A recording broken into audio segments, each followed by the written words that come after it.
Hello friends, and welcome to episode 3 of Monster Spotlight.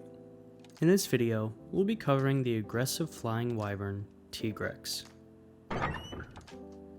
Although Tigrex is supposed to resemble both a tiger and Tyrannosaurus rex, I always felt it was more of a mixture between a classic wyvern and a velociraptor. Its wings have evolved into 4 legs, allowing it to attack with great speed and strength. All 4 legs are equipped with sharp claws, and its tail is lined with spikes. Its head is set with massive jaws and tipped ears. Covering all of these deadly physical attributes are blue and yellow scales lining the monster's body. This monster was first introduced into the series as the flagship of Monster Hunter Freedom 2 on the PSP. The player begins their journey traversing the snowy mountains, stumbling upon the corpses of a few slain popo. After a few moments, Tigrex jumps from above, interrupting your investigation. Tigrex then charges the player, launching them off the nearby cliffside. The player later wakes up in Poke Village, where a fellow villager found and resuscitated you. This introduction creates an interesting dynamic between the flagship and the player, giving Freedom 2 a decent story as far as Monster Hunter games are concerned. The first time the player is able to freely hunt the Tigrex is in the 5-star village quest Absolute Power. This monster's moveset consists of spin attacks, bite attacks, a boulder throw, and a charge attack that can be looped multiple times. Because of the Tigrex's wing shape, it does not fly during combat, but instead jumps large distances at high speed. Tigrex's next appearance was in Monster Hunter Portable 3rd. In this version, Tigrex may now finish a charge attack with a spinning attack. Oddly enough, Tigrex was never seen in Monster Hunter 3 Ultimate, making the monster's next appearance in Monster Hunter 4 and 4 Ultimate. The G-Rank version of Tigrex in this game has a general speed and damage buff, but no additional moves. The same goes for this monster's inclusion in Generations Ultimate. Tigrex would show its face again in Monster Hunter World Iceborne. This version of Tigrex now has access to a quick claw attack and tail swipe. Additionally, Tigrex almost always finishes a charge attack with a spin attack in this version. This leads us to the current version of Tigrex present in Monster Hunter Rise and Sunbreak. This version added one new attack for Tigrex, and it's definitely my favorite. Tigrex jumps at the player, stomping its claw into the ground. The player is then crossed up, and Tigrex may follow up with a boulder throw. Attacks that change the pace of the hunt are great additions, and I hope to see more for Tigrex in the future. Throughout the years, Tigrex has had a total of 3 subspecies, but no variants. Let's start with the first subspecies introduced in Monster Hunter Portable 3rd, Brute Tigrex.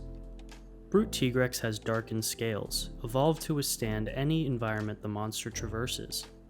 This monster is equipped with a more robust set of lungs than normal Tigrex, using roars as its primary method of attack.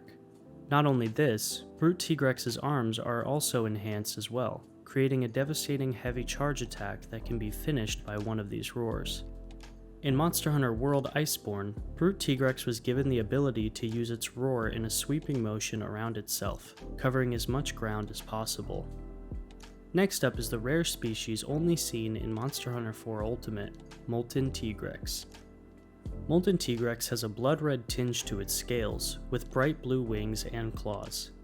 This monster is equipped with the same powers as Brute Tigrex, but has a few additional attacks as well. Molten Tigrex can spin itself around quickly, almost immediately changing its position and charging at the player. In addition to this, Molten Tigrex can finish its charge with a jumping attack. Perhaps the most iconic characteristic of this rare species is its ability to apply blast to the player.